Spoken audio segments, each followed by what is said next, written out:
Everyone, good morning. Today is 12th of September and welcome to the Hindu newspaper analysis discussion. So guys, in the video, we'll be taking up the entire analysis of the Hindu newspaper along with the background and as well as the way forward in the articles. Now guys, first of all, I would like to tell you that you can download this explainer PDF from the Telegram channel and you can follow this explainer PDF along with the video in order to get the better understanding of the video. So please download it, and this PDF can be downloaded from the Telegram channel, and the link for the Telegram channel has been given in the description box. Now, first of all, let's take the overview of the entire newspaper in order to understand that which articles are important in the today's newspaper. So first of all, here we have the page number 1 of the Hindu newspaper, and the first article is a political article, not important for the examination. Then guys, the Ukraine makes rapid gains in the Russian held territory. So this Russia-Ukraine war, every day you don't need to at all follow that what's happening, so that day-to-day developments are not at all important, so we don't need to go there. Then again, the political articles etc. fine have been given, not important for your UPSC examination. Arunachal villagers fight a losing battle to save the forest. So basically guys, it's talking about that how because of the conflicts that are happening, it has destroyed the forest there. Then man tweets lands him in jail, again not important for your examination. Then guys, in the city section, these tenders etc. have been given, not important for the examination. Okay, so advertisements, you need to ignore them. So directly we'll be reaching to the editorial page. Until the editorial page, much important and relevant articles are not here. Moreover, if you have the different edition of the Hindu, there will be some different issues in the regional section. No need to go in that particular line. Now the first article talks about the Chile's disaster in making. So this article talks about the new constitution for the Chile that was recently voted. Fine. Then the India-Bangladesh tie is a model for bilateral cooperation. So guys, now the India-Bangladesh meet has a visit of the Bangladesh Prime Minister has been concluded. So we'll see the entire developments that have happened over the last few days. So this is going to be a very comprehensive article. Then relief at last. So guys, this particular article talks about the journalist Kapan who was earlier arrested in 2020 and now he has been released onto the bail by the Supreme Court. So this article is talking about that how he was released fine on very unfounded kind of pretext and now he has been given a bail. So on this particular journalist, Unlawful Activities Prevention Act was applied, and under the UAPA, bail becomes a very difficult kind of thing. Is it clear or not? So therefore now the bail has been given by the Supreme Court. Then guys, moving on, nose dose. So this article talks about the new Bharat Biotech's nasal vaccine that has been released. So now the people who have fear of injections, they can take that nasal vaccine, and it is being said that nasal vaccine can stop the entry of the virus fine at the point, for example from the nose, from the mouth. Many times the COVID SARS-CoV-2 virus is getting the entry, so it can be restricted there only. However, it has been said that up till now no much credible evidence has been there. Now understand this particular thing guys, that when we talk about the COVID-19 vaccines and developments, I'll not suggest you to go and read these particular articles in much detail, because this vaccine development, it is a kind of a very developmental kind of a process. Is it clear or not? So that particular thing, you don't need to go too much into the detail in such kind of developments. Then moving on, we need a civil society engagement in Kashmir. Okay, so this article is talking about that how the civil societies can come and can play a constructive role. The crisis of apple farmer. So guys, this article talks about that now the GST has been imposed onto the apples. Okay, so now the apple farmers are in the crisis. However, for UPSC, academic substance is not there in the article. Then moving on, greyhounds in search of home. So we'll see this particular concept of greyhound with respect to the internal security. Then the tedious process of adoption. We'll see this particular article with respect to the social justice and developmental issues. Then Indira Gandhi Urban Employment Guarantee Scheme. We'll see this particular article also. Behind the Pakistan F-16 deal, a tale of many wheels. Now guys, understand, this is the article from the archives section. Archives article. Archives means that this article has already been published earlier. Okay, so guys, this particular article is from 2011. So this is 11-year-old article, doesn't makes much of a sense now. But a question comes that why this particular article has now come. So basically guys, recently the USA has approved that USA will provide the technical assistance to the Pakistan with respect to the F-16 aircrafts that the Pakistan is having. Okay, so on that particular thing, this old article has been published. So now the 11-year-old article, much of the things that have been provided are not relevant presently. So no need to go in this. Then guys, moving on, India raises objection to Pakistan F-16 refit. So as we have seen that the USA will provide the basically repairing and technical and refit assistance. So India is raising the concerns around this particular issue. Then guys, after that, moving on, mastermind behind Chinese shell firms held, fine Meghalaya mob lynches, 4 jail escapes. Okay, so basically these are the law and order issues, guys. Now understand this thing, that when you talk about the UPSC, what's the relevant news? Relevant news is the news related to the policy developments, policy matters. But general law and order, where the murder happened, where a kind of a particular case of some theft, robbery, not at all important. Then moving on, now the page number 11, the political articles. Grand alliance for Bihar, Bharat Jodo of the Congress is worrying BJP. Okay, fine, no need to go in this particular thing. Then guys, coming to the next page, adopt a TB patient. This is a good article and an important development for our examination. Shishir bags the top rank in IIT, not important for the examination. 974 health workers died of COVID center. Now what this particular article is talking about, this article says that actually the government is giving the conflicting data. For example, when the RTI was made with respect to that how many of the health workers have been died and how much compensation have been given. So in September 8, there was a different compensation and different number was given. Then again on the August 2nd, there was again a kind of a different reply. So every time government is giving a different RTI reply. So this is something that has been provided. Okay, for but exam, no need to go in this particular article. How many people have died? How much crore rupees compensation is given? No, such things are not asked in the paper.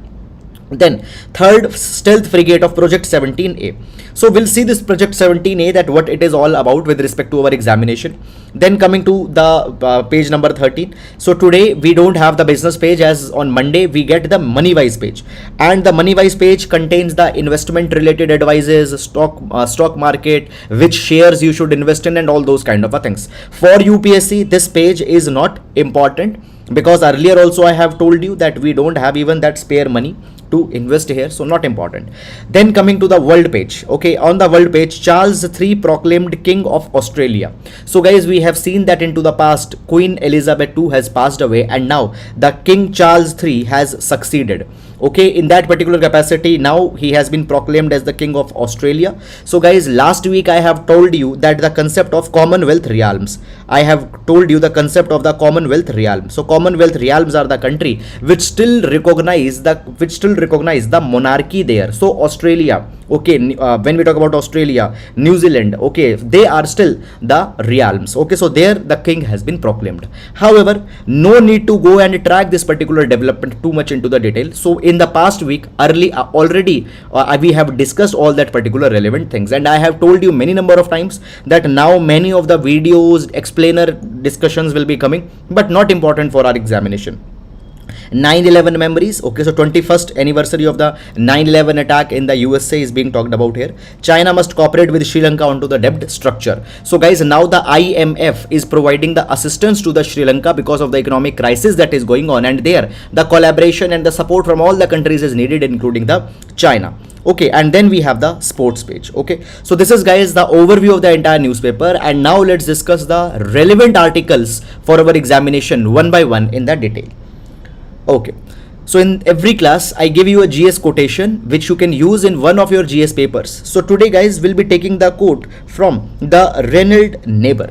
Now Reynold Neighbor has given a very beautiful quotation. He says that man's capacity for justice makes democracy possible. Okay, man's capacity for justice, because man strives for justice, democracy is possible, but man's inclination to injustice makes democracy necessary.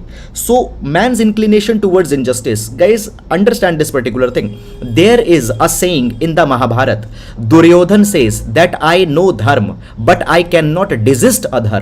Okay, I know dharma, but I cannot desist adharma. It means that I am always inclined to go towards adharma. That is some what Duryodhan says in the Mahabharata. Now guys, so therefore man has always been inclined towards injustice in order to fulfill his own basic temptations, his basic urges. Sometimes out of greed, man is inclined towards injustice. So in order to fight that injustice, democracy becomes necessary. So democracy is important because justice is possible, and democracy becomes indispensable because man is inclined towards injustice. A very, very beautiful idea. We can use this particular idea in GS paper number 2. GS paper number 2, answers related to the polity, as well as in essay plus ethics. This particular idea can be utilized. So that's all about it, and now we'll move to the next first article. Okay, so guys, the first article, it's about the Indira Gandhi urban employment guarantee scheme in Rajasthan that has been launched. Now in the past week also, this particular article I had taken when it came into the regional section of the Hindu newspaper. Okay, so this particular article will be seeing little bit more in the detail, because guys, on this particular development there have been many suggestions in the past 1 year that has come. Okay, so first of all, where this article is going to be important one. Okay, this particular article will be important in GS paper number 2, social justice. This particular article will also be important for the issues related to the poverty, social justice and poverty related issues. GS paper number 2 will be seeing it. Now before moving, first of all, let's talk about some of the background, and after understanding the background, we'll be coming in the detail of this particular article. Okay, so basically guys, when we talk about the present times, number one, there has been a lot of impact on the urban poor. There have been a lot of impact on the urban poor because of the COVID-19 pandemic. Why there has been impact? Number one, understand this particular thing, that for the rural areas, when we talk about it, there have been many of the job guarantee schemes. For example, for the rural area, there is already the MG Narega, that is the Mahatma Gandhi National Rural Employment Guarantee Act, where 100 days of paid employment is already provided to the people. Okay, at the same time guys, when we talk about the rural areas, government has come out with many other schemes also for the rural areas during the COVID-19 pandemic. I'll give you one more example. So there was the Pradhan Mantri, Prime Minister's Garib Mantri Garib Kalyan Rozgar Yojana. Okay, Pradhan Mantri Garib Kalyan Rozgar, it was Abhiyan. Okay, Pradhan Mantri Garib Kalyan Rozgar Abhiyan. Under this Rozgar Abhiyan, government provided a specific funding for the employment creation into the rural areas. So this particular scheme also came in 2020. So when we talk about the rural areas, already there are ample number of schemes to support the people's livelihood into the rural areas. But what about the urban people?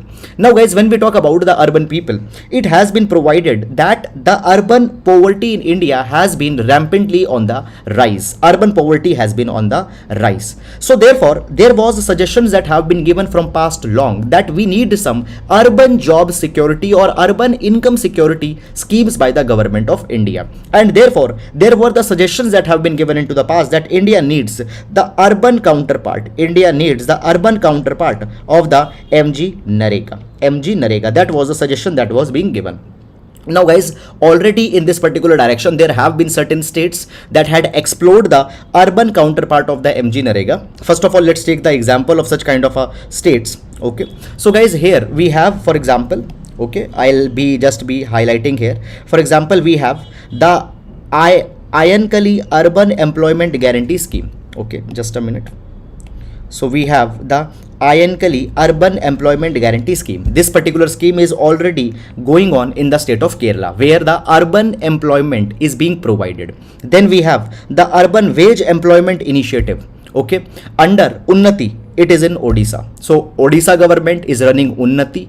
Ayankali scheme is being run by the Kerala government. Then there is the Mukhya Mantri Shramik Yojana, which is in Jharkhand, and then there is Mukhya Mantri Yuva Swabhiman Yojana, that is in Madhya Pradesh. So all these particular schemes are providing some urban guarantee. So therefore guys, on this particular line, now the Rajasthan government has launched one particular scheme. Now first of all, before going in this particular scheme, let's discuss little bit things about the MG Narega, on whose lines this particular urban counterpart scheme has been launched. So basically MG Narega, it provides minimum of the 100 days paid employment. It talks about the minimum of the 100 days paid employment to every rural household, and the employment will be provided for the unskilled type of work. The employment will be provided at the for the unskilled type of work. So this is the MG Narega. So as the 100 days of paid employment is providing in rural areas, there was a demand that also provide this 100 days of paid employment in urban areas, and all these states such as the Kerala, Madhya Pradesh, Odisha, Jharkhand are already providing it, and now the Rajasthan has joined this particular list. Now what are the other reasons that the urban job guarantee or urban employment scheme has become important? So guys, there are many issues. For example, there is a persistently high inflation into the urban areas. Now guys, understand this particular thing, that when we talk about the inflation into the urban areas, I want to give you some data. Basically I want to give you some data. It has been provided that right now the inflation is above the 6% mark, that has been the maximum tolerance limit for India. And when we talk about the inflation, it is abnormally high into the urban areas. So as people are more susceptible to the inflation, this particular thing is there. After that guys, there are the poor quality informal work into the urban areas. Okay, so this is a kind of a very big issue. Now what's the features of the Rajasthan government's scheme? So basically guys, as per the Rajasthan government schemes, their scheme is called as Indira Gandhi Urban Employment Guarantee Scheme. Okay, and here 100 days of a work will be provided in 1 year. Now everybody in the age group 18 to 60 year residing within the limits of the urban local bodies, they are eligible, they can demand the work and they will get the employment. Understand this particular thing guys, that there is no income limit. It doesn't mean that you have to be from BPL category or such. No income limit is there, anybody can ask the employment. Okay, the poor people, destitute people are the people who don't have any homes. Okay, so homeless people, destitute people, or the people who have lost their livelihood during the pandemic, these people will be considerably given more attention. Now basic idea is that at least 50 people in each ward of the urban local body, they will be given the employment. Is it clear or not? Now guys, where the employment will be given? Now always there has been the criticism that okay, in rural areas there is a lot of infrastructure that is needed. So in rural areas they can be employed in creating the durable infrastructure, but where you are going to employ them? In the urban areas. So here there are the 8 type of works that have been recognized where these people will be employed. So number one, they will be employed in environment protection programs. Now in the environment protection program, what will be coming? So a tree plantation at public places, maintenance of parks, watering of plants. Okay, this is something. Then in the water conservation, they will be employed. So in the water conservation, they will be employed for cleaning and the improvement of ponds, lakes, step walls, construction, repair and cleaning of the rainwater harvesting. Okay, then guys, they will also be involved in the heritage conservation. Okay, then removal of encroachments. Okay, illegal boards, holdings, banners, stopping of defacement of the public property. Defacement is that when let's say somebody is putting the posters over the public place, so removing that particular avoiding that defacement of public property. In all these particular tasks, these people will be employed. So guys, this is the idea of the urban employment guarantee scheme that has been launched by the Rajasthan government, and this particular thing could be a good solution to deal with the problem of poverty, the problem of unemployment that is going on in India. Now guys, when we talk about the unemployment, as per the periodic labor force survey's latest report, presently the unemployment in India is at 4.2%, which is abnormally high. And when we talk about the unemployment, okay, unemployment is right now at the 4.2%, and it has reached to all-time high of more than 10% during the times of the lockdown. So during such kind of a time, the urban counterpart can be useful. Now understand this particular thing guys, that when we talk about the MG Narega has already served as a lifeline MG Narega has already been served as a lifeline of the poor people when they reached back their homes when the reverse migration in India had happened. So now this urban guarantee scheme is an important thing, and there is a need that all India urban job guarantee scheme needs to be launched by the central government. So this is an idea that has been there. Moreover guys, I want to just give you one more reference here if such kind of an answer you are writing. It's that basically the Parliamentary Committee on Labor, just a minute, I'll write here. So the Parliamentary Committee on Labor in its 25th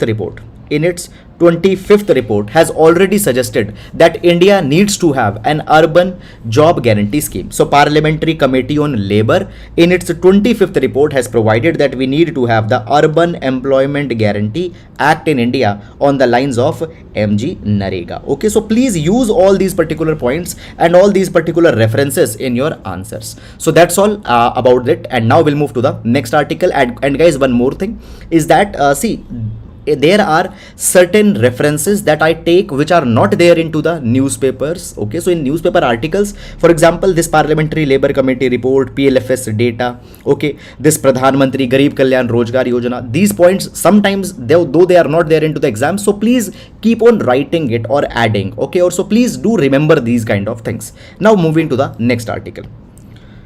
The tedious process of adoption. Now this particular article will see with respect to the GS paper number 2, social justice, as well as within the social justice issues related to the children, will see this particular article. Okay. Now, before going in this particular article guys, I would like to give you some of the background, and by that particular background we'll understand that what's the importance and the relevance of this particular article. So first of all, before going in that, let's take the background. Okay, let's take the background. Just a minute. Okay, so guys, the background goes like this, that when we talk about the India, right now in the India, infertility is on rise. Right now in India, the infertility is on rise. According to the report by the AIMS, it has been provided that in India, 8 to 10% of all the married couples, they are facing the problem of infertility. Moreover, at the same time, when we talk about the children who have been orphaned or the children who are begging on the streets or who don't have any guardians, so there are 3.1 crore children in India. Who are either orphan or who have been abandoned. Is it clear or not? So 3.1 crore children in India who are either orphan or who have been abandoned. In this particular direction, recently we have seen a particular, this particular report has also been released. Now, what is the solution to deal these two problems simultaneously? What's the solution? People are facing infertility, and at the same time children are orphan, they have been abandoned. So the solution is the adoption process. So adoption can be a win-win situation. How it can be a win-win situation? By the adoption, these children will get the parents, they will be able to get better education, they'll be able to get better care, and at the same time these parents will be able to have the children, and they'll be able to live the parenthood. So this is going to be an ethical, and secondly, it is also going to be a socially very important thing that we need to do. Now, at the same time, when we talk about the adoption, for adoption in India, what are the provisions presently? So there is the Hindu Maintenance and, so first of all, we have Hindu Adoption and Maintenance Act. So first of all, we have Hindu Adoption and Maintenance Act 1956. And under this Hindu Adoption and Maintenance Act 1956, the adoption of a child can be done. Number one. Number two, guys, for other communities, for example, the communities who are not Hindu, for them, there is the Guardianship Act. Okay, Wards and Guardianship Act, they can also adopt under that particular thing. So we had multiple laws for the adoption. Now, first of all, understand this particular thing. I want to explain you one particular concept very clearly. Basically, if you are adopting without without going under the HAMA, that is the Hindu Adoption Act, or any other laws, that adoption will be illegal. Just I want to give you one case study. And after that I'll come back again on this particular article. So case study is like this, that when the COVID-19 started, many of the children, they lost their parents, and as they lost their parents, many of the public spirited individuals, though they did in good faith, they posted the photographs of those children onto the Facebook and asked that please adopt these children because they have lost their parents. Now that particular thing was illegal, and therefore what had happened, the NCPCR, that is the National Commission for Protection of the Child Rights, reached to the Supreme Court, and the National Commission for Protection of Child Rights asked the Supreme Court that such kind of a thing is illegal and the Supreme Court should issue a directive for that particular thing, and the Supreme Court said that yes, such thing should not be done. And moreover guys, when the children lost their parents, there was the Bal Swaraj portal that was created.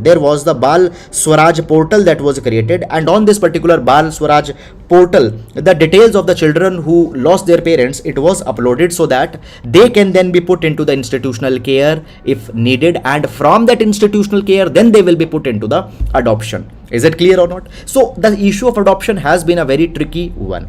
Now coming back to this adoption article again. So I told you that when we talk about the adoptions can solve the problem at two fronts. Infertile couples will get children and the children will get the families, and the adoption can be carried under the Hindu Adoption Act, fine, 1956. And then there is, I told you, Guardian and Wards Act also, under which the other communities can do adoption. But understand this particular thing guys, that earlier there were the multiple laws for the adoption. Now this entire thing has been streamlined. And what has happened? Just a minute. Now the entire thing has been streamlined, and in 2015 by the Juvenile Justice Act of 2015, one single institution, one single framework for adoption got created, that is the Child Adoption and Resource Authority, CARA. Child Adoption and Resource Authority. So under the CARA today all the adoptions take place. So guys, earlier you need to follow under different laws adoptions were possible, but today you belong to any religion, you can approach the CARA and CARA will be helping in the adoption process. This is the present system now. So basically guys, how the adoption process now looks like. So first of all, understand one particular thing guys, that in India the married couples can adopt the child, as well as the children, as well as the single parent can adopt the child.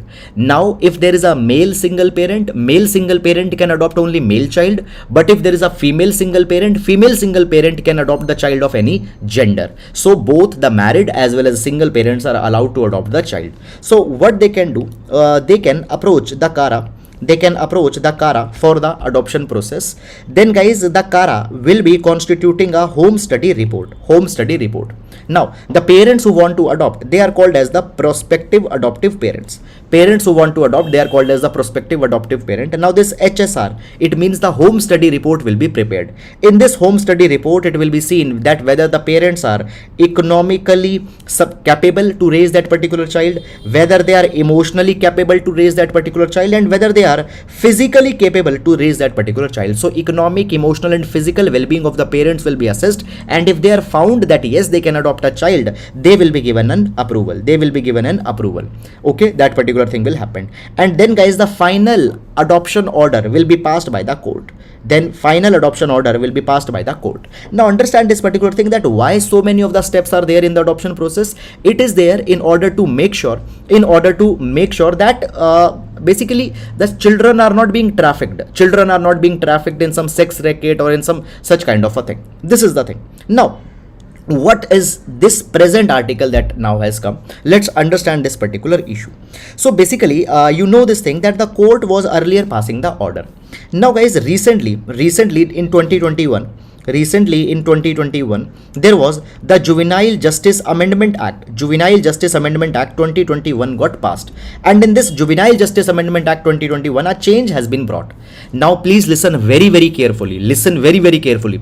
So in the Juvenile Justice Amendment Act of 2021, a change has been brought. It is being said that rather than the court giving the final order for the adoption, now the DM, that is the district magistrate, can pass the order for this particular adoption process. The government has given the justification that when we talk about the courts are already overburdened by another kind of a matter, so therefore there were a lot of delay. So in order to reduce those delays, now the DM will pass the order for the adoption.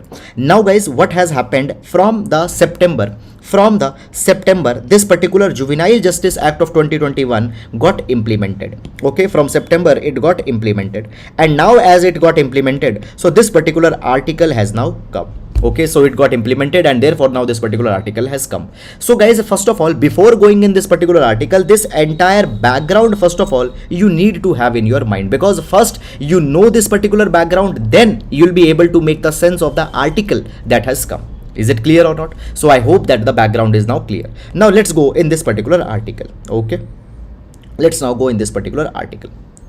Okay, so basically I have told you already this particular thing, that right now in India, when we talk about the adoption process, okay, just a minute. So we have seen already that the adoption process in India, it can be either be done into the Hindu Adoption and Maintenance Act, okay, but now just a minute, but now we have seen that the Juvenile Justice Act of 2015 have also been brought, under which the CARA has been created. So from CARA's portal, this particular adoption can be done.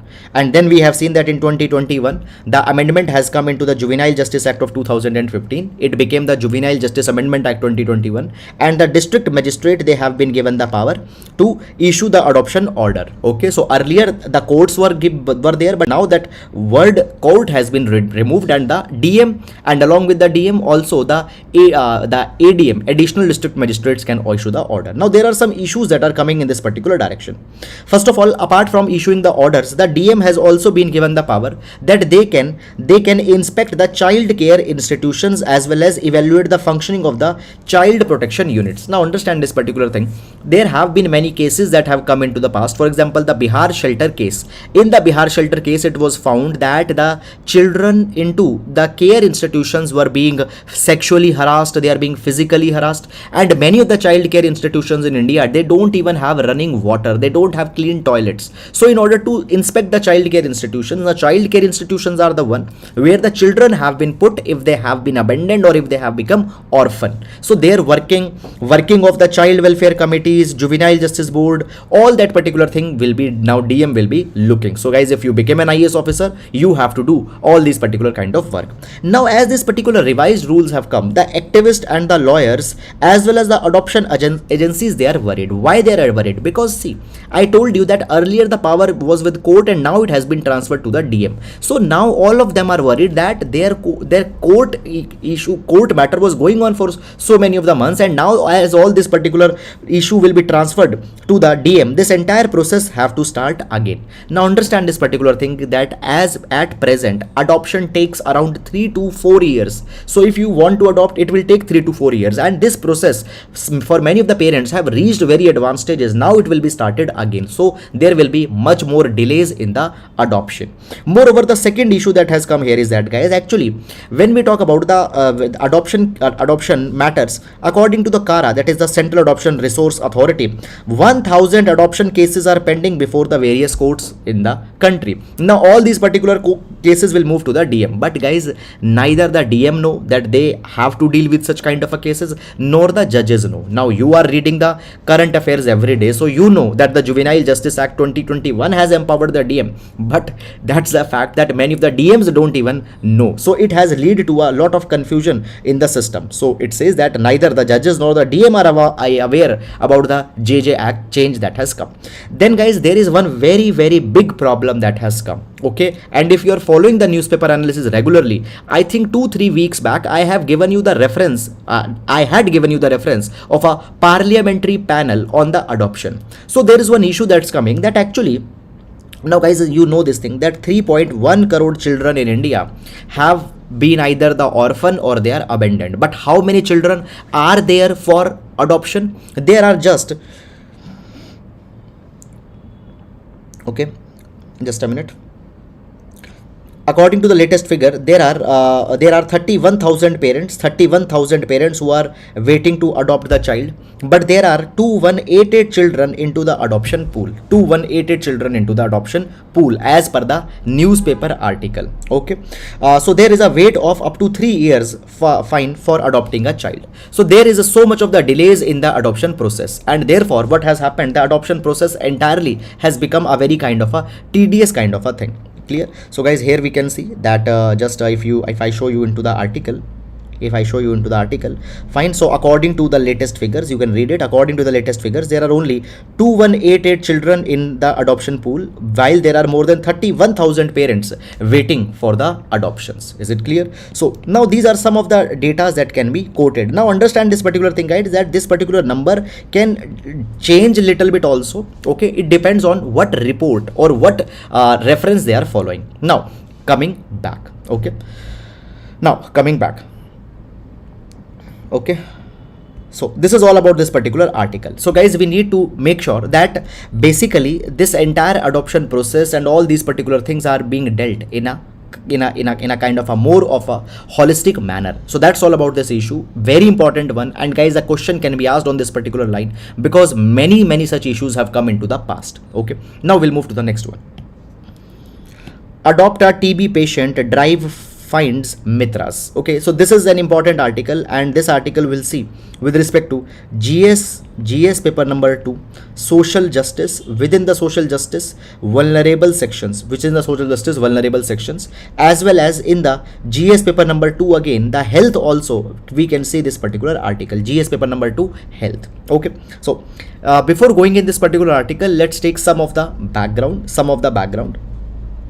So basically guys, when we talk about the health, India's disease burden, there is a concept of disease burden. Disease burden means that how many people in India are facing different kind of a diseases. How many people in India are facing the different kind of a disease. And when we talk about the health burden, India's health burden, it is many of the diseases are there, but one particular disease is that is the tuberculosis. Tuberculosis contributes significantly high into the India's disease burden. Guys, when we talk about in India, we have more than 26 lakh people who are contracting the TB every year. 26 lakh people contracting the TB every year, and nearly 4 lakh people are dying by the TB every year. Now guys, when we talk about India has the nearly 25%, little bit more than 25% actually, little bit more than 25% of all the TB patients of the world are actually living in India. Okay, so entire TB burden, out of that 25% TB's cases are in India, entire world level.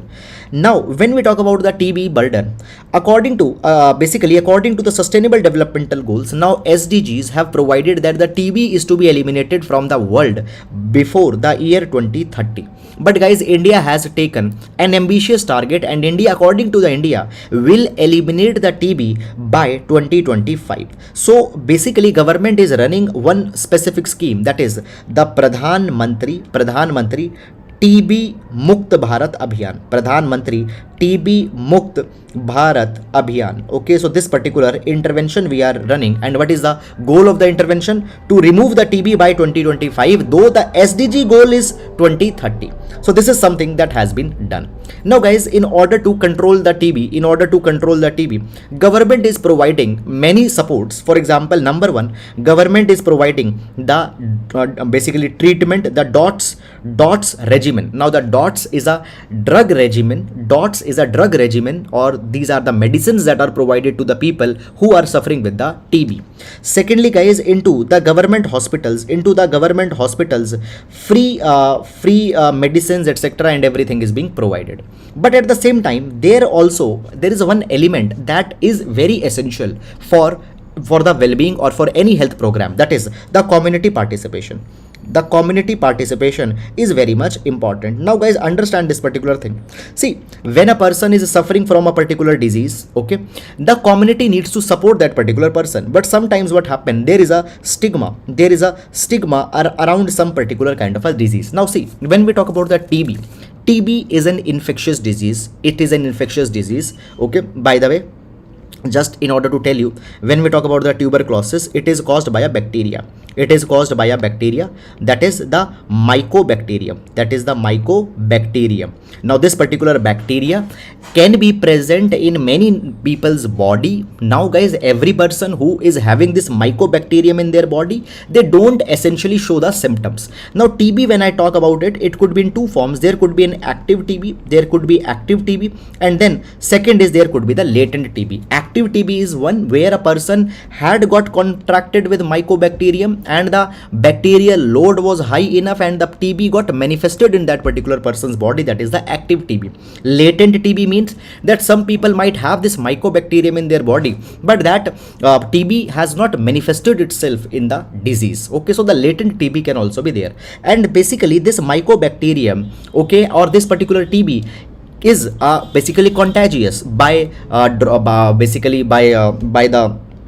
the spit, okay, or by such kind of a ways it could be spread. Okay, so fine, it can spread from one person to another person. So because of that particular thing, there is a lot of stigma around the TB. People treat the people who are suffering with TB as untouchable. So there is a stigma.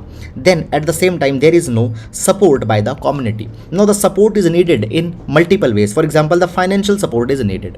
Now guys, government doesn't have the endless money, so financial support is needed, one number thing. After that, the physical support is also needed. So therefore, bringing the community participation is always an important element. And guys, in TB also the community participation was an important element that the government wanted to bring.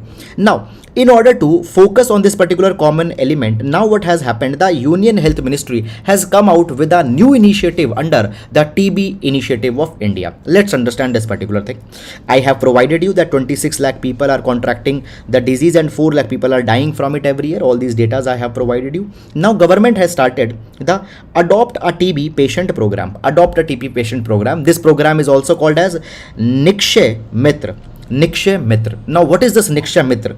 Under this particular Nikshay Mitra, basically guys, the donors can adopt the TB patients, can adopt the hospitals which are treating the TB. So that particular ward of that particular hospital where the TB patients are being treated, that particular ward can be adopted and they can provide the financial support. They can provide the support in terms of giving some medicines as contribution, some diagnostic kits can be given as a contribution, or what can happen, an entire block of a region can be adopted. Fine. For example, let's say this is one particular block, and this one particular block can be adopted by any corporate. Let's say Reliance has adopted this particular block, and the Reliance is saying that if any person, let's say if any person is suffering from the TB in this particular region, Reliance will be paying for their treatment, will be providing them medicine, will be providing them nutrition, diagnostic kits, and all these particular kind of things. So basically, in a nutshell, what has happened, the Union Ministry has launched this Adopt a TB Patient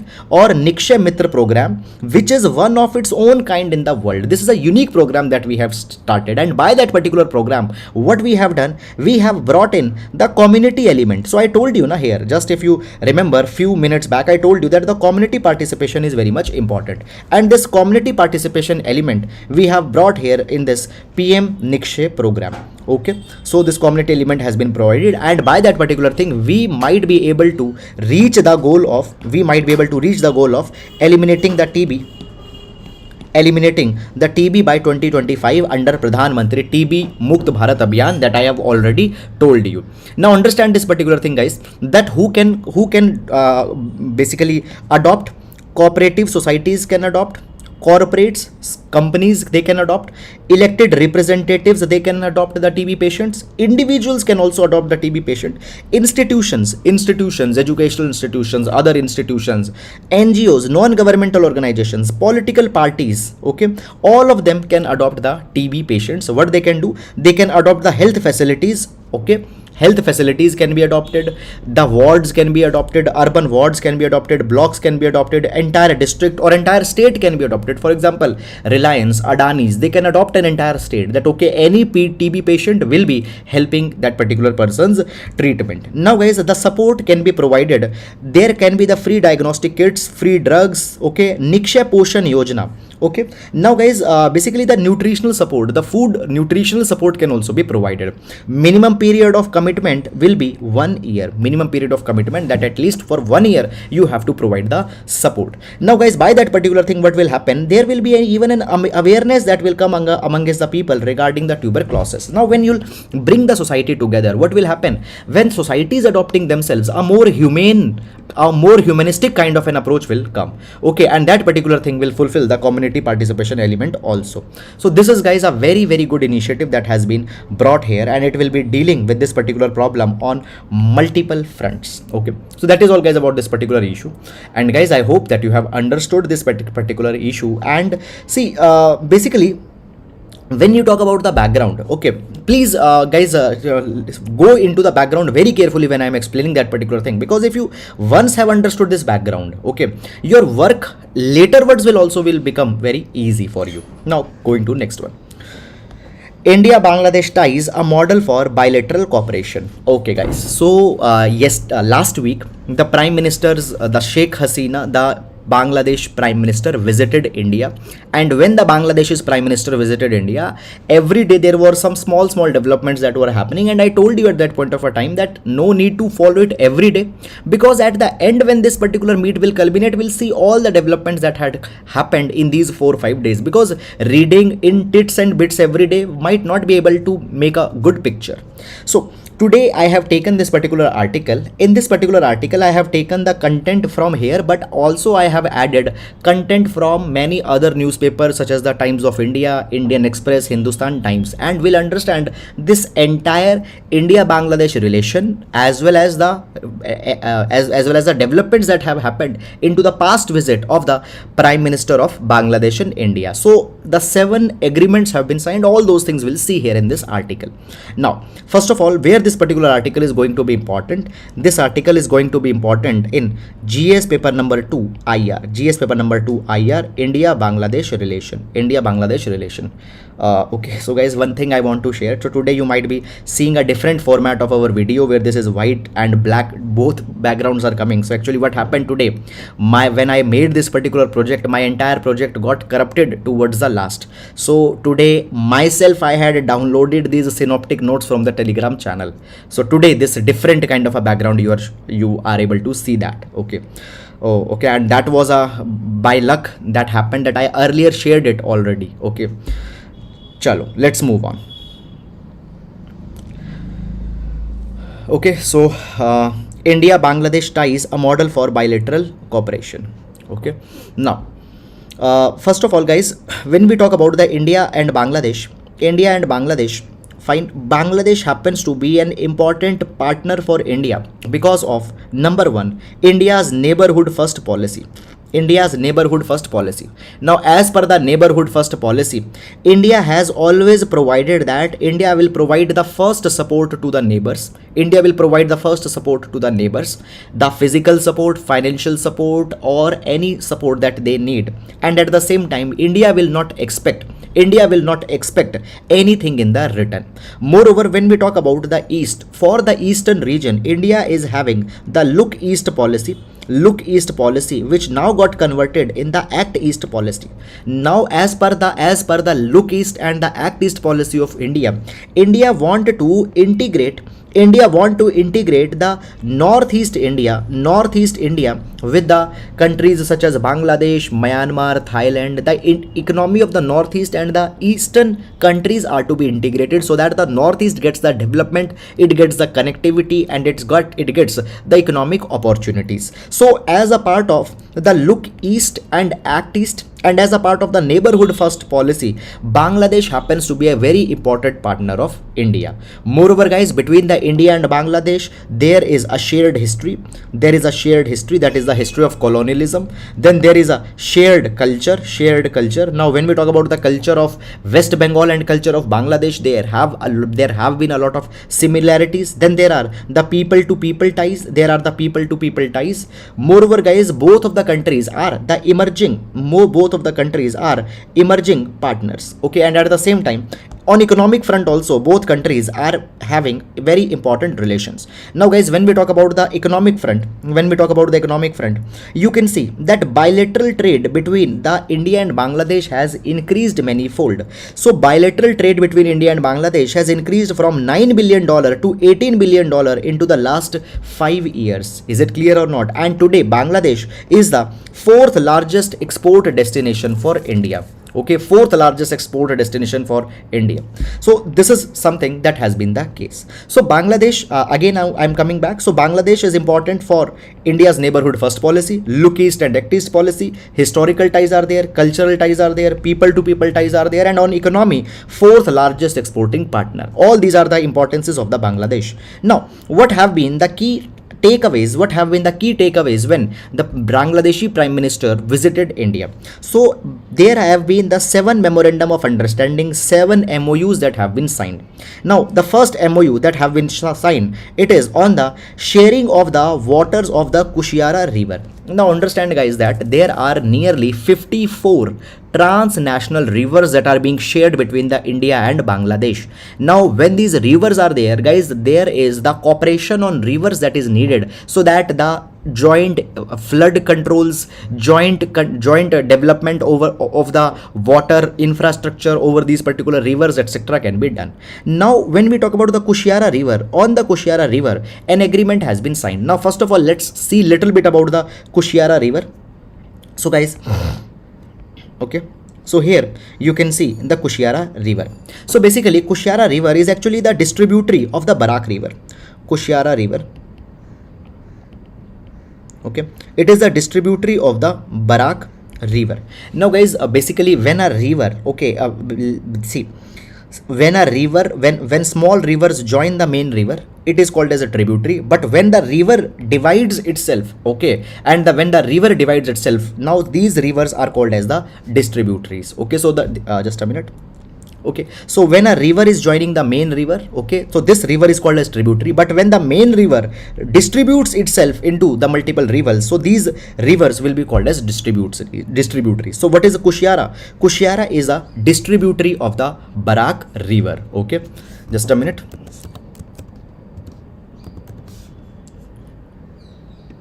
Okay, fine. So Kushiara, it is the distributary of the Barak River. Okay. Now guys, when we talk about the Barak River has been an important river into the northeast. Okay. So the Barak River, it flows through the states of Manipur. It flows through the state of Manipur, Nagaland. It flows through the state of Mizoram, Assam, okay, in India, and then basically it gets divided in distributaries, okay, and then what happened, the Barak River, it's divided in 2 parts, okay, divides in 2 parts, that is the okay, there is a Kushiara, one of the river, okay, and then the another river, I think it's Surma, okay, okay, but I'll confirm that particular thing also. So these are the rivers, this is the topography of the Kushiara River. Now when we talk about the Kushiara River, on the Kushiara River there was the agreement that has been signed. Now basically today this particular year, what we have seen that there have been the floods into the lower Assam in India, fine, as well as the Sylhet region into the Bangladesh.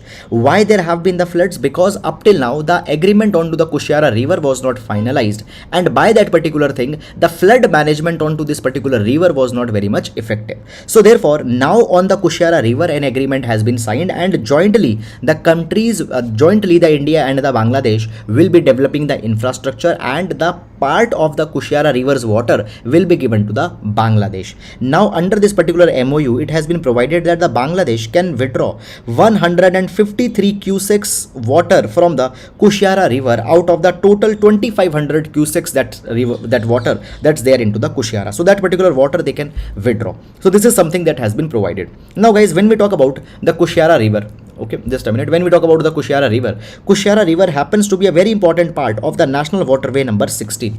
Now understand this thing, that when we talk about the connectivity, so connectivity plays a very important role. Now there can be the rural connectivity,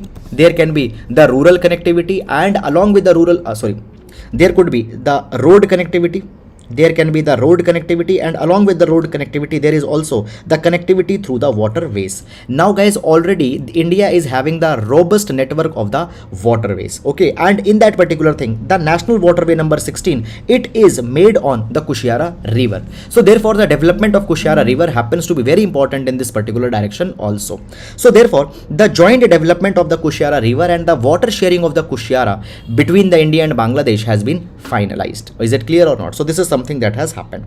Then the next memorandum of understanding that has been signed, it is between the CSIR, that is the Council of Scientific and Industrial Research of India, and the Bangladesh's Council of Scientific and Industrial Research. So CSIR and BCSIR, they have signed this particular initiative, and as per this particular initiative, there will be the joint collaborations between India and Bangladesh, technology sharings will be there, technology transfers will be there, all these particular things will be done. Is it clear or not? So guys, these are something that I have that the MOU that have been signed. Then the third MOU that have been signed, it's to promote the capacity between the National Judicial Academy Bhopal and the Bangladesh Supreme Court. So basically understand this particular thing guys, that when we talk about the Indian judiciary, Indian judicial network is one of the biggest in the world. We have the sanctioned strength of 24,000 judicial officers and judges. We have the network of 20,000 court rooms. There is a robust technology integration that has happened into the judiciary. So basically how the judiciary of the Bangladesh can be made more effective, such kind of assistance will be provided by India. So therefore National Judicial Academy of Bhopal and the Supreme Court of Bangladesh, they have signed the agreement in this particular capacity. Then after that, the MOU, Memorandum of Understanding, have been signed between the Ministry of Railways and the Bangladesh Railways, okay. So in this particular agreement, what will happen, India will train the Bangladesh Railways personnel in the management, in the signals, technical trainings or management trainings, all will be provided by the India to the Bangladesh. So on the railways there have been the MOU. Then third is the MOU on the IT solutions. No guys, you know this particular thing, that India's IT sector, information technology sector of India, is one of the most robust. When we talk about India's service sector, within the Indian service sector, IT sector is a major contributor. So in that particular capacity, that assistance will be given to the Bangladesh. Then Bangladesh Television and Prasar Bharati have signed the agreement with respect to the broadcasting of the programs. Satellite technologies will be provided to the Bangladesh's television.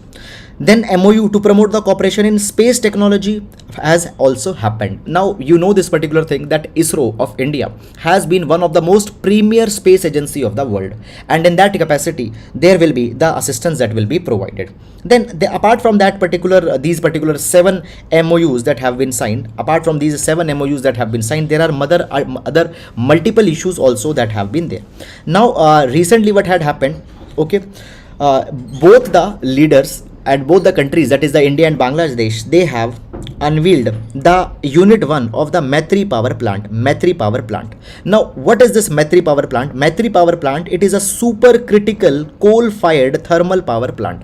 Now supercritical power plants are the ones which have the higher efficacy in terms of electricity generation when compared with the normal power plants. So supercritical power plants have a higher efficiency. So this is the biggest coal fired power plant of the Bangladesh till date. Is it clear or not? So this particular plant has also been inaugurated. A unit of this particular plant has been inaugurated. It is near the Mongla port, okay. So when we talk about the Mongla port is in Bangladesh, okay. Now this particular project will strengthen the ties between the India and the Bangladesh.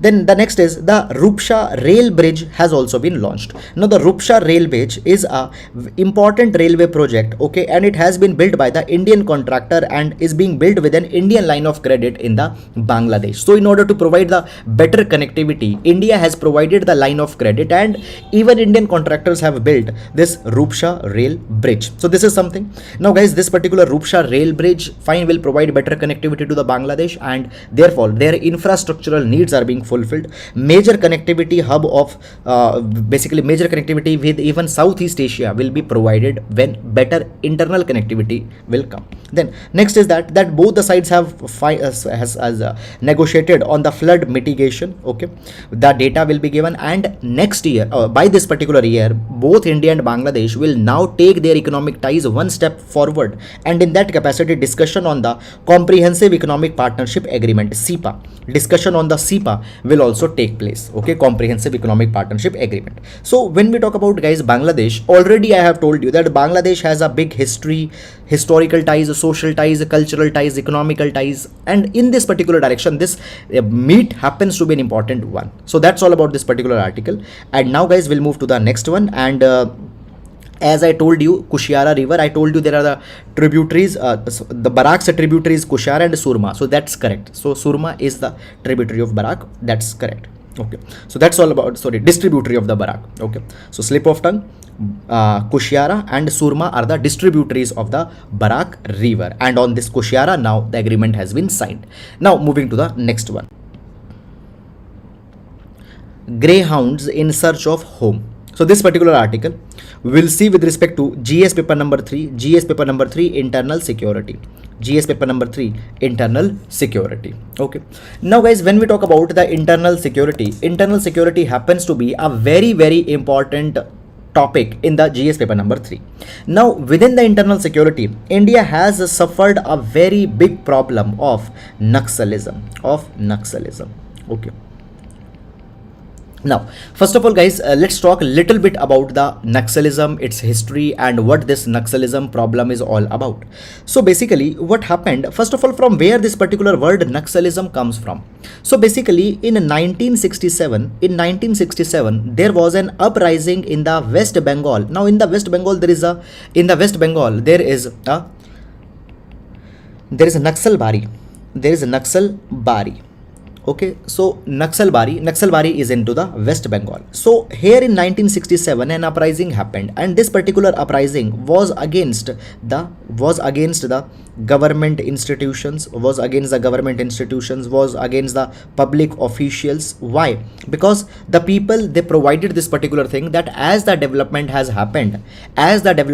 happened, the tribal people, the people living into the forest, they have been ignored, and they have said that basically this is a revolution of three things. This is a revolt of Jal, Jungle and Jameen. Jal, Jungle and Jameen. So what was the problem? Problem was this, that what has happened, by the development, much of the displacement of the people have happened. Their lands have been taken, their Jameen has been taken, rights of over their forest have not been respected, their jungles have been taken, their Jal, their resources, their water resources. Now Jal doesn't mean only the water, Jal means all the resources on which they were dependent, they have been taken. Why? Because much of the development has been carried into the forested lands, into the tribal areas. So people were angry, and the Naxalbari uprisings started in 1967. Over a period of time, what happened, this Naxalbari revolt, it became a very big one, and this entire movement converted in Naxalism. But now what these Naxalites want? These Naxalites say that we want to remove the Indian state, and we want to establish a new social order. We want to establish a new social and a new political order, okay, replacing the Indian elected states. Okay, and for that particular thing, they say that the revolt, including a bloody revolt, is the way out. Okay, so they are resorting to violence against the Indian state, against the Indian government. So this is the Naxalism movement that is going on. Now, guys, when we talk about the Naxalism movement, what they want to create, they want to create a red corridor. So what's the idea about these what is the idea of these Naxalites? The Naxalites, they want to, okay, so when we talk about the Naxalites, fine, they want to drive a wedge in the India. What they want to do? They want to establish a red corridor. They want to establish a red corridor and they want to divide India in two parts. Is it clear or not? And therefore, in this particular region, now this particular region, it is the belt of here Chhattisgarh comes, part of the Andhra Pradesh comes, part of the Odisha comes, Maharashtra even comes. So you might be knowing that in this particular region, the Naxalites activity is very much active. So what is the purpose? Purpose is to create a red corridor and to divide India in two parts. So therefore they are fighting the battle against the Indian government. Now guys, this happens to be a very big internal security problem for India. Therefore it happens to be a big internal security problem of India. Is it clear or not? So if I just a minute. Okay, so this happens to be a very big problem for the India. Now if we see here the map of the red corridor, I will just show you the map of the red corridor here so that you can get the better understanding over the red corridor. Okay, so let's go here. Okay, so here you can see. Okay, so this is the red corridor that they want to establish. Okay, this is just okay, so here you can see that this is the red corridor that they want to establish. Is it clear? So this is the entire Naxalist movement that is going on now. So therefore it happens to be a very big internal security concern. Okay, fine. Now moving on. So to deal with the problem of the Naxalism, the government has started many of the initiatives, and there is one particular initiative, that is the Greyhound initiative, that has been most successful one. The Greyhound initiative that was taken by the Andhra Pradesh government, and that has been the most successful initiative up to date. Now let's understand that what this Greyhound is all about, because this Greyhound is being discussed in this particular article. Now guys, this background that we have discussed, this background, though it's not there in this particular article itself, but I will advise you that please write this particular article. These running notes you can take of this particular thing, because once you have taken that, beyond that nothing is to be read for the Naxalism, which is important for our examination. If you have interest, you can go and you can read more, but for exam nothing more is to be read if you have understood. This is the entire genesis of the Naxalism. Now coming to the Greyhound development. So guys, when we talk about the Greyhound as a force was formed in 1989 by one of an IPS officer, Mr. K.S. Vyas. Now the K.S. Vyas, an IPS officer, developed the Greyhound as an elite force to fight with the Maoist problem in the Andhra Pradesh. Now when we talk about the Maoist have up now this, see, the Naxalites, they follow the ideology of Mao. Naxalites, they follow the ideology of Mao, so therefore they are also called as a Maoist. Okay, so don't need to get confused. Now what had happened, basically the Maoist or the Naxalite movement in this particular region started in 1967 after the Sri Kakulam uprising. Okay, and now basically it was a kind of a idea was incubated that let's create a force which will think like these Naxalites, which will fight like these Naxalites. Now what has been the core features of the Naxalites and the Maoists? Now what they do, they involve in guerrilla and the jungle warfare.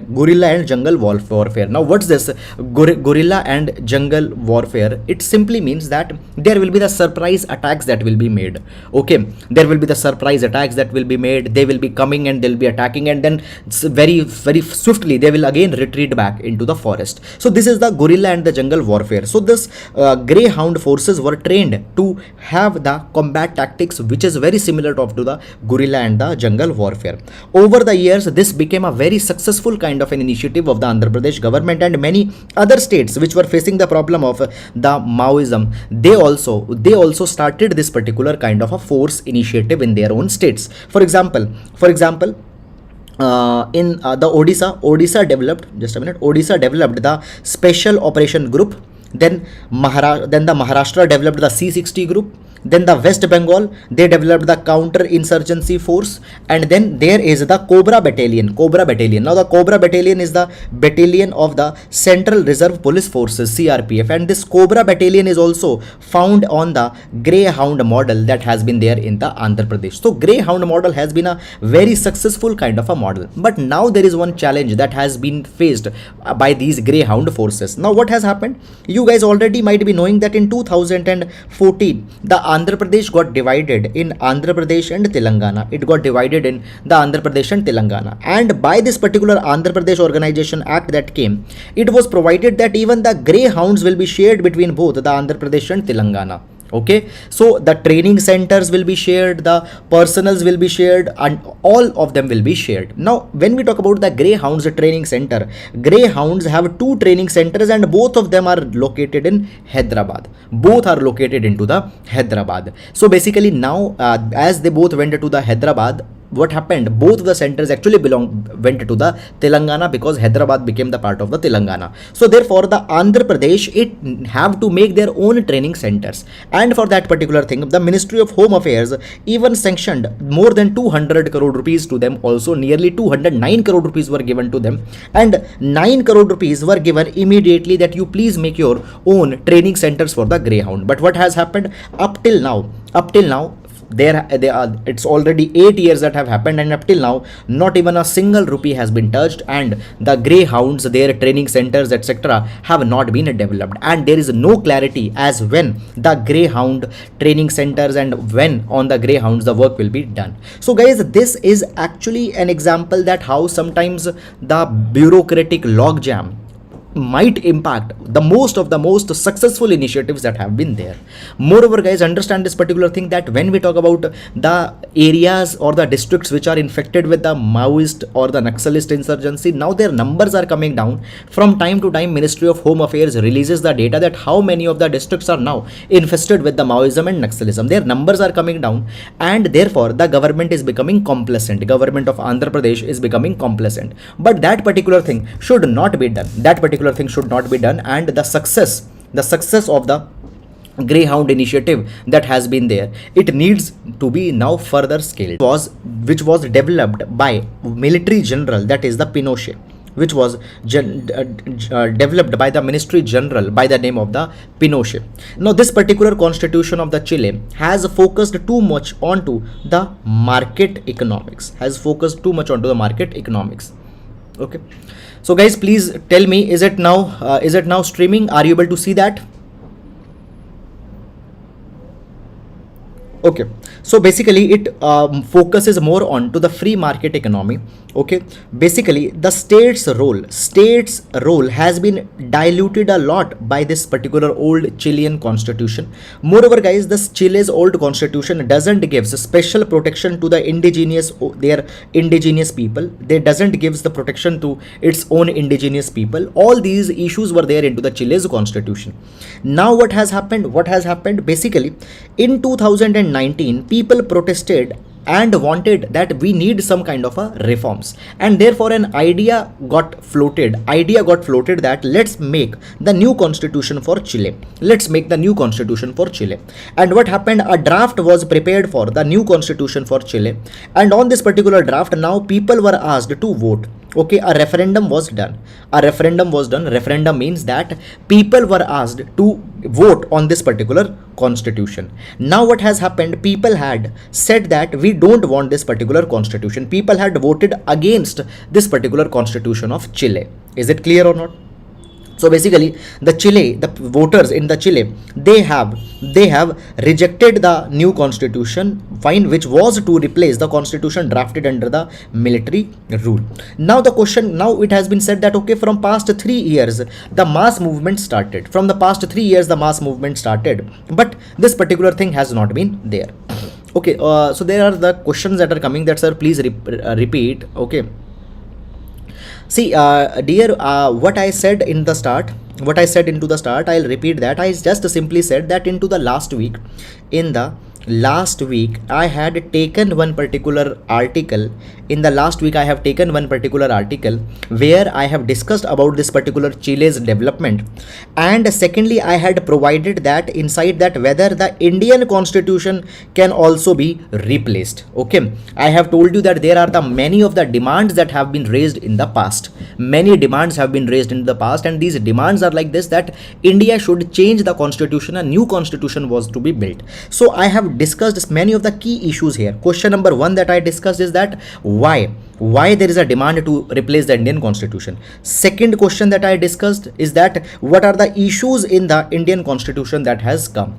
Third question that I raised was that is it possible to change the Indian constitution and all those things. So last week I have discussed that particular thing. If anybody can tell me that on what date we discussed that in the comment, that is good. Okay, otherwise I'll also post that particular article's link. You can see that. Now coming back, the question comes that why this new text of the constitution got rejected. So basically guys, that when we talk about the Chile has a highly conservative and patriarchal society. It has long indigenous roots, but the 1980 constitution of the Chile that is there, fine, it doesn't even mention the indigenous people when they form the 13% of the Chile's population. Okay, so Minu says that we have discussed it on 7th of September. So guys, please go and see the 7th of the September newspaper analysis with respect to the Indian constitution, can it be replaced or not. Very good article and very beautifully we have seen that. Thank you, Minu. Now basically this new constitution, when it came, basically what it did, it suggested that the Chile will be created as a plurinational state. Now what's the idea of the plurinational state? Plurinational state means a state where multiple nationalities are living together. So plurinational states idea was given in this new constitution. Now guys, this is a very advanced kind of idea that has been given.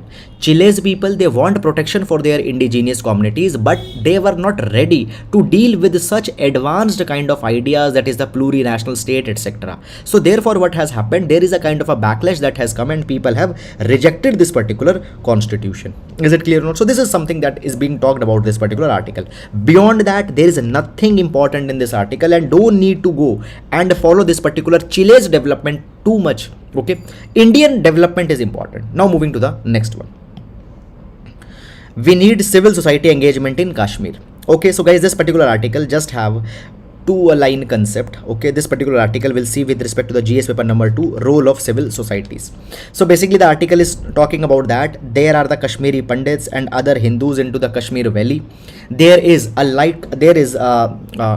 Rajat Sharma asks a question, plurinational like India. Dear, India is not plurinational, India is multicultural. So cultures have been recognized. Nationalities means the people of other nations. Okay, so basically Kashmiri Pandits and other Hindus and the Muslims, there have been many conflicts that are coming, and into the past also there have been many such kind of instances that where there have been the conflicts that had happened.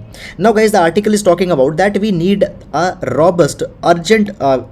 robust civil society engagement between the communities. Okay, so basically between the different religious communities, the civil societies come together and they can create a kind of a confidence building mechanism.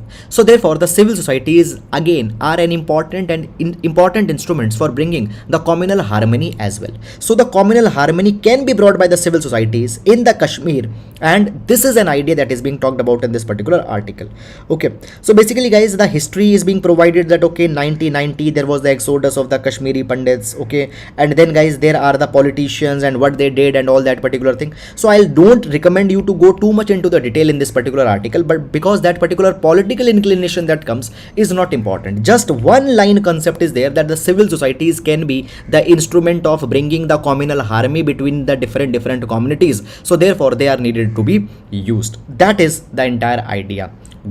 Please don't go much into the detail in this particular article, academically not relevant. Now moving to the next article. Third stealth frigate of Project 17A Taragiri launched in Mumbai. Now this particular article guys, we'll see with respect to the GS3 as well as prelims examination. GS3 as well as prelims examination, indigenization of defense. Now basically guys, what has happened, this is Project 17A has been discussed. So what's this Project 17A? First of all, let's understand this thing. So basically Project 17A is the India's program to develop the frigates, to develop the stealth frigates. Now what do we mean by the frigates? Basically guys, the frigates, they are the destroyer ships, or they are the ships which are used by the navies for the defense purpose. So frigates are the fighter ships or the vessels that are used for the defense purpose. These are the frigates. Now basically when we talk about India guys, India has a coastline of more than 7500 kilometers. Okay, and in order to protect this particular coastline from the from the terrorist attacks, to guard the coastline effectively, okay, to have the counter insurgency, counter terrorism operation into the Indian Ocean, we need to have the robust naval fleet. We need to have the robust naval fleet. Now understand this particular thing, that in order to build the frigates, in order to build the ships, India has started this project 17A.